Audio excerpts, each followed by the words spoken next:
ओम शांति।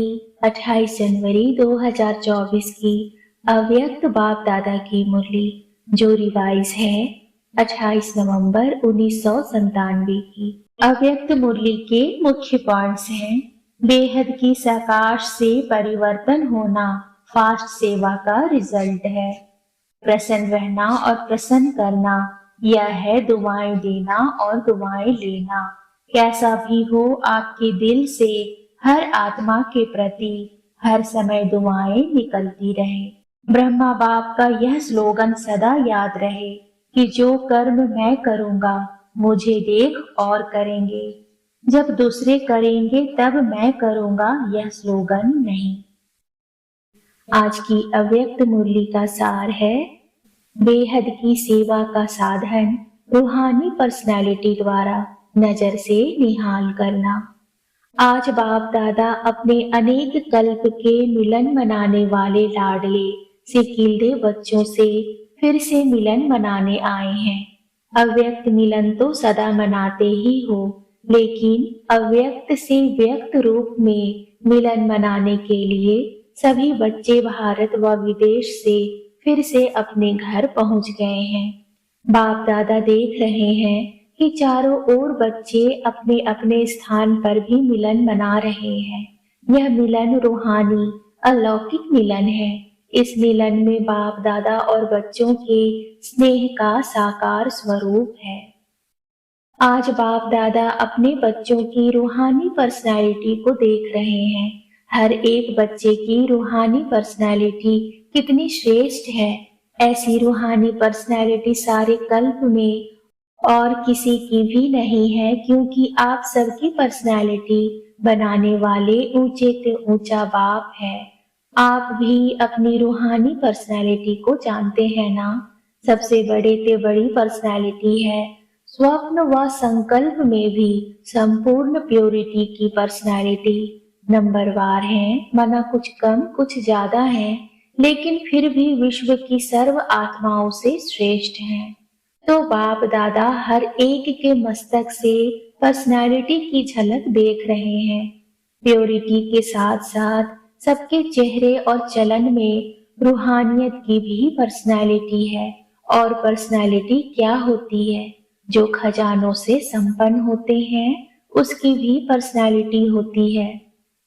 लेकिन कितने भी बड़े बड़े संपन्न आत्माएं हों, आपके आगे वह संपन्न आत्माएं भी कुछ नहीं है, क्योंकि वह भी अविनाशी सुख शांति के खजाने से खाली है। आपके पास जो संपत्ति है उसके आगे अरब खरबपति भी बाप से सुख शांति मांगने वाले हैं, और आप सदा अविनाशी खजानों से भरपूर हो। वह खजाने आज हैं कल नहीं, लेकिन आपका खजाना ना कोई लूट सकता है, ना कोई आत्मा खजाने को हिला सकती है। अखूट है, अखंड है। ऐसी पर्सनालिटी वाले आप बच्चे हो। सबसे ऊंचे से ऊंची पर्सनालिटी वाले फिर भी आत्माओं द्वारा, विनाशी धन द्वारा, विनाशी ऑक्यूपेशन द्वारा पर्सनालिटीज बनती है, वह कहलाई जाती है। लेकिन आपको ऊंचे से ऊंचे परम आत्मा ने श्रेष्ठ पर्सनालिटी वाले बना दिया है। तो अपनी ऊंची पर्सनालिटी का रूहानी नशा रहता है तो हाथ हिलाओ। बाप दादा को इतने श्रेष्ठ पर्सनालिटी वाले बच्चे देख कितनी खुशी होती है। आपको भी होती है। बाप दादा बच्चों की ऐसी श्रेष्ठता को देख क्या गीत गाते हैं जानते हो? आप भी गाते हैं, बाप भी गाते हैं। बाप का गीत सुनाई देता है या टेप का गीत सुनाई देता है? बाप दादा की टेप न्यारी होगी ना, ऑटोमेटिक है, चलाने की मेहनत नहीं करनी पड़ती। और दिल का गीत दिल वाले ही सुन सकते हैं, सिर्फ कान वाले नहीं, दिल वाले। तो सभी दिल वाले हो ना। दिल वाला मंदिर में आपका चित्र है ना। सभी ने अपना चित्र देखा है। बाप दादा तो सदा बच्चों के चित्र और चरित्र देखते रहते हैं। तो आज पर्सनालिटी को देख रहे थे। सदा यह पर्सनालिटी स्मृति में इमर्ज रहे। है ही या नहीं है, दिखाई देवे, अनुभव में आए, सदा ऐसी पर्सनैलिटी में रहने वाले की निशानी क्या होगी? जिस निशानी से समझ जाए कि यह अपने पर्सनैलिटी में है। अगर यह रूहानी पर्सनैलिटी इमर्स रूप में रहती है, तो उनके नयन, उनका चेहरा, चलन, संकल्प और संबंध सब संपन्नता वाले होंगे। सदा प्रश्नचित्त या प्रश्नचित्त नहीं, प्रसन्नचित्त। अगर प्रश्नचित्त हैं तो चलन भी पर्सनालिटी वाली नहीं, चेहरे पर भी प्रसन्नता की झलक नहीं। कुछ भी हो जाए, पर्सनालिटी वाले की प्रसन्नता छिप नहीं सकती, मर्ज नहीं हो सकती। प्रसन्नचित्त आत्मा, कोई कैसी भी आत्मा परेशान हो, अशांत हो, उसको अपने प्रसन्नता की नजर से प्रसन्न कर देगी। जो बाप का गायन है, नजर से निहाल करने वाले, वह सिर्फ बाप का नहीं है, आपका भी यही गायन है। और अभी समय प्रमाण जितना समय समीप आ रहा है, तो नजर से निहाल करने की सेवा करने का समय आएगा।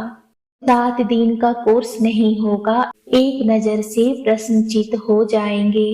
दिल की आश आप द्वारा पूर्ण हो जाएगी। तो सभी क्या समझते हो? आदि सेवा के रत्न क्या समझते हैं? ऐसी सेवा कर सकते हो ना?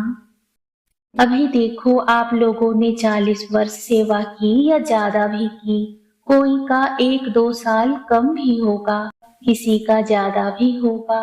अभी आप लोगों ने अपने साथियों को यह सेवा सिखा दी और निमित्त भी बना दिया। अभी आप क्या करेंगे? वो सेवा तो वह भी कर रहे हैं। आप आदि रत्न हो तो न्यारी और प्यारी सेवा करेंगे ना। अभी फिर उत्सव मनाएंगे कि नजर से निहाल कितने किए, 9 लाख में से कितने बनाए। आगे तो 33 करोड़ भी है, 9 लाख तो उसके आगे कुछ नहीं है। बीज तो यहाँ ही डालना है ना। तो देखेंगे कि आदि सेवा के रत्न अब और क्या कमाल दिखाते हैं। यह कमाल तो दिखाई, सेवा केंद्र बनाए, अच्छे अच्छे प्रोग्राम किए, उसकी तो पदम गुना मुबारक है। 2 प्रकार के बच्चे हैं। जो पहले वाले हैं वह है स्थापना के निमित्त बच्चे, और आप लोग हो विशेष सेवा के आदि के बच्चे। यह मना दादियां हैं, जड़ स्थापना वाले, और आप सब सेवा के आदि रत्न हैं। पहला पहला तना, तो तना तो मजबूत होता है ना। तना पर ही सब आधार होता है, तना से ही सब शाखाएं निकलती हैं। जड़ वाले तो सूक्ष्म में शक्ति देते हैं, लेकिन जो प्रैक्टिकल में होता है, दिखाई देता है, वह तना दिखाई देता है। तो दादियां अभी गुप्त हो गई हैं, साकाश देने वाली, और प्रैक्टिकल में स्टेज पर आने वाले आप निमित्त बने। इसलिए बाप दादा काम दे रहे हैं। समारोह तो बहुत अच्छा मनाया ना। बाप दादा ने सब देखा, सजी हुई मूर्तियों को देखा। उस समय तो आप लोगों को भी यही रूहानी अनुभव हो रहा था कि हम चैतन्य मूर्तियां हैं। ऐसे ही लग रहा था जैसे सजी हुई मूर्तियां मंदिरों से शांति वन में पहुंच गई हैं। तो बाप दादा अभी बच्चों से चाहते हैं कि अभी फास्ट सेवा शुरू करो। जो हुआ वह बहुत अच्छा। अब समय प्रमाण औरों को ज्यादा वाणी का चांस दो। अभी औरों को माइक बनाओ, आप माइट बन के साकाश दो। तो आपकी साकाश और उन्हों की वाणी यह डबल काम करेगी, तभी 9 लाख सहज बन जाएंगे।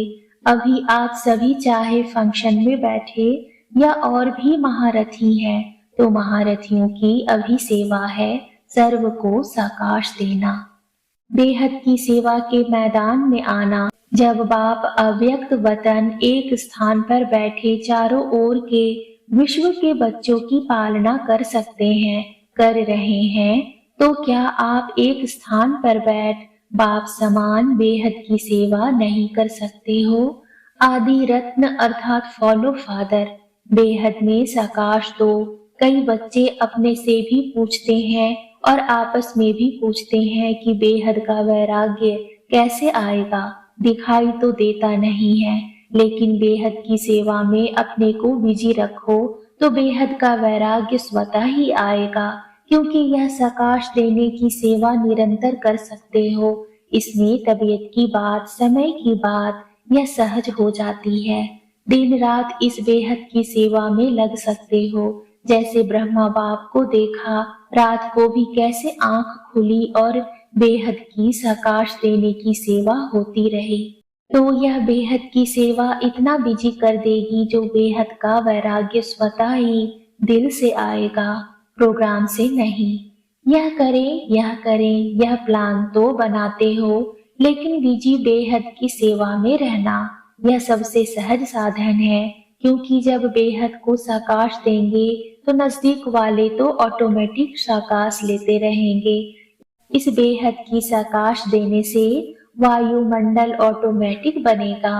अभी यह नहीं सोचो कि इतने सेंटर के जिम्मेवार हैं व जोन के जिम्मेवार हैं।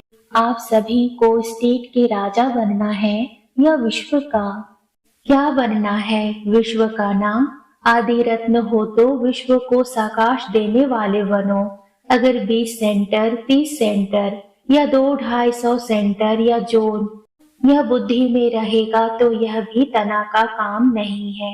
यह तो टाल टालियां भी कर सकती हैं। आप तो तना हो, तना से सबको साकाश पहुंचती है। आप सभी भी यह सोचते हो कि बेहद का वैराग्य आना चाहिए।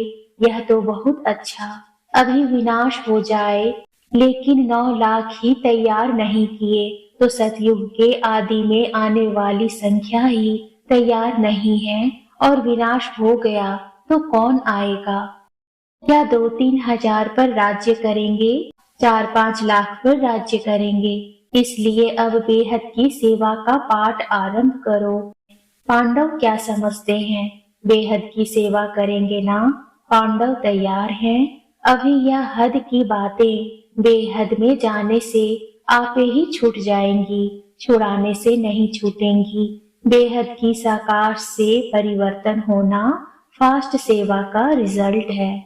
बाप दादा जानते हैं कि नाजुक परिस्थितियों में निमित्त बनी आत्माओं ने सेवा का प्रत्यक्ष प्रमाण दिया है, लेकिन आप सभी का फाउंडेशन व सेकंड का परिवर्तन का मूल अनुभव यही है कि ब्रह्मा बाप को देखा और ब्राह्मण बन गए, सेवा का वरदान मिला और सेवा में लग गए।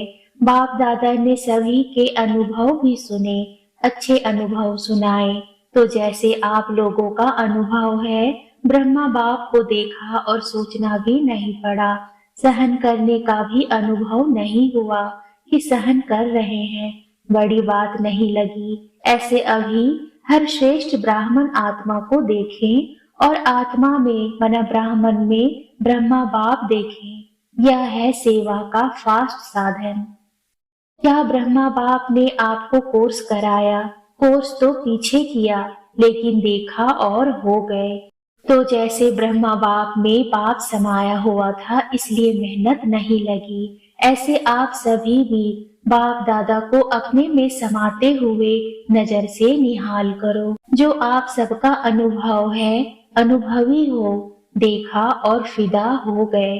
जैसे अभी सोचते हैं, ट्रेनिंग लेते हैं, फिर ट्रायल पर आते हैं, फिर कोई चला जाता है, कोई रहता है।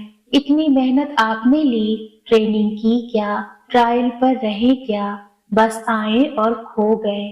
ऐसी सेवा जब एक ब्रह्मा बाप ने की तो आप इतने ब्राह्मण आत्माएं नहीं कर सकते हो क्या? आपकी पर्सनैलिटी अपना बना दे। ब्रह्मा बाप की भी पर्सनैलिटी थी ना, चाहे सूरत की चाहे सीरत की, लेकिन पर्सनैलिटी थी तब आकर्षित हुए। तो फॉलो फादर।